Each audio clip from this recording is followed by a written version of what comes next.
আজকে রেমাল ঝড় আসছে, কারেন্ট অফ হয়ে গেছে।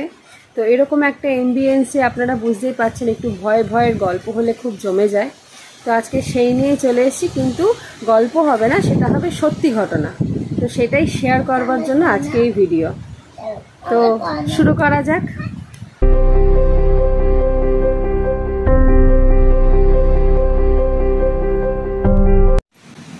তো প্রথম গল্প শেয়ার করবে আমার মা। মা, বলো তোমার লাইফের সব থেকে হরের গল্প। হ্যাঁ, গল্পটা বলছি, সেটাও একটা অন্ধকার ছিল, লোডশেডিং ছিল।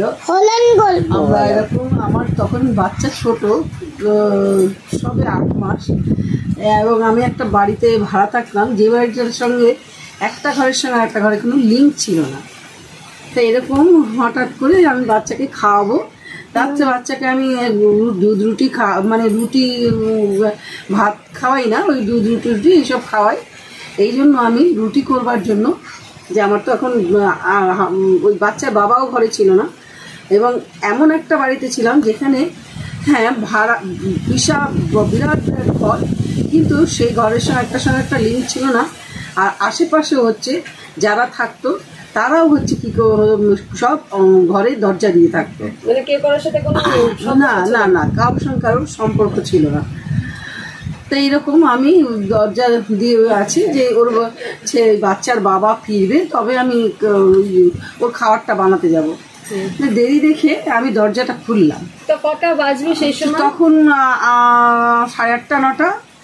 আমি দরজাটা খুললাম, খোলার পরে আমি দেখতে পাচ্ছি কি আমার না উল্টো দিকে একটা না খুব বাজে একটা পরিবার ছিল। আমি যেন আমার যে ঘর থেকে বেরিয়েই রান্নাঘরটা লিঙ্ক তো নয়, রান্নাঘরটা একটু বারান্দাটা ক্রস করে যেতে হয়। আচ্ছা আচ্ছা। তা আমি বারান্দাটা ক্রস করে যাব, সেই বারান্দাটা ক্রস করে রান্নাঘর আর সব পেঁচিয়ে একটা আমার পর্দা দেওয়া থাকতো। আচ্ছা।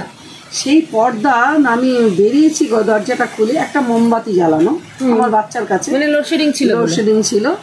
আমি বাচ্চাকে রেখে বেরোতে যাব, ওই দরজা খুলেছি, হঠাৎ দেখছি কি আমার ওই পর্দার ফাঁকা দিয়ে, পর্দাটা বেশ বড়, মানে একটা পর্দা বলতে কি একটা বিছনার চাদর দেওয়া, বড় বিছনার চাদর দেওয়া। আচ্ছা। সেই আমি বেরিয়ে যে দরজাটা খুলেছি, দেখতে পাচ্ছি যে একটা ওই দরজার না ওই পর্দাটা না একটা ফুটো ছিল, সেই ফুটোর থেকে একটা চোখ দেখতে পাচ্ছি।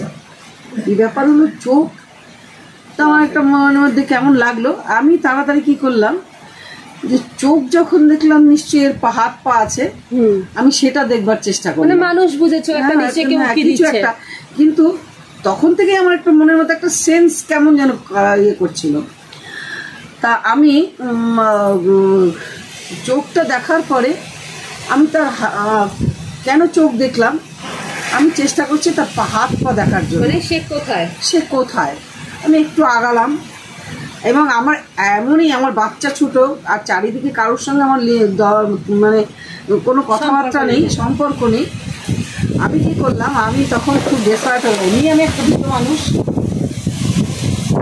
পরে আমি কি করলাম, আমি পাটা দেখবার চেষ্টা করলাম, হাত পাটা দেখবার চেষ্টা করলাম।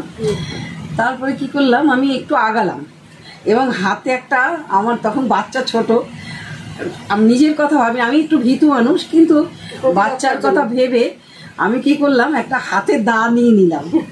সেই যে যা হোক যা করে আমার বাচ্চাটাকে তো বাঁচাতে হবে, নিজে যাই।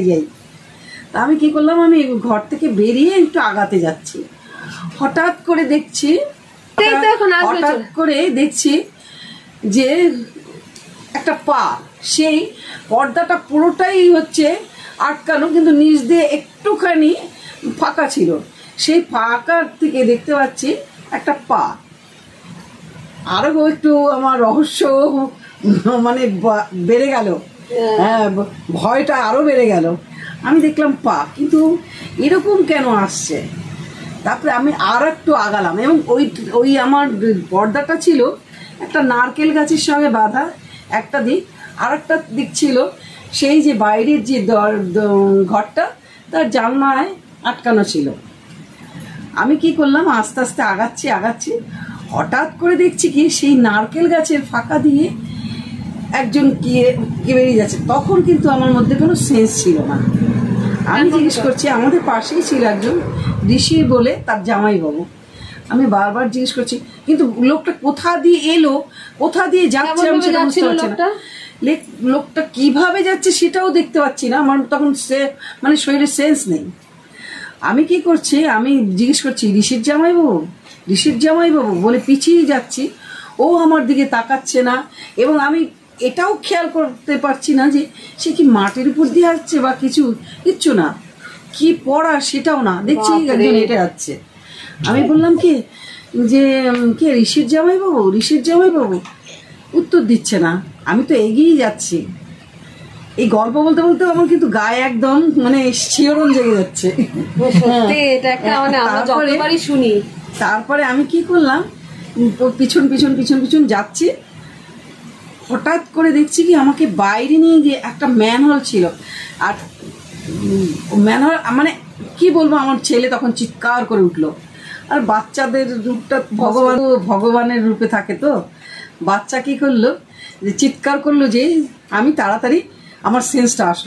দাদা আমি তখন বুঝতে পারলাম যে আমাকে কোনো একটা কিছু করবার জন্য হয়তো ওই ম্যানহোলটা ছিল, ওই ম্যানহোলটার মধ্যে আমাকে হয়তো ফেলতো। ম্যানহোলটার উপর দিয়ে উঠে চলে গেছিল না, সেটা আমি দেখতে পাইনি। ম্যানহোলটা পর্যন্ত পৌঁছেছি, তখনই আমার বাচ্চা আমাকে সাবধান করে দিল। মানে ও কেঁদে উঠেছিল। বয়স কত ছিল তখন? বয়স 8 মাস। 8 মাস, হ্যাঁ প্রথমেই বলেছি। হ্যাঁ, তা এই পর্যন্তই আমার গল্প। এবং বাড়িতে এসে আমি খুব কান্নাকাটি করছি। তারপরে ওর বাবা যখন এসছে, তখন আবার একটু ফেন্ট হয়ে গেছিলাম আমি, বলতে গিয়ে যে আমার অবস্থা আজকে খারাপ হয়ে গিয়েছিল। আমার তো খুব ভয় লাগছে এই গল্প শুনতে শুনতে। বন্ধুরা তোমরাও জানাও কমেন্ট করে কেমন লাগছে, আর যদি ভালো লেগে থাকে তাহলে আমরা এই রকম গল্প আবার নিয়ে আসবো নেক্সট নানান ভিডিওজে। Thank you.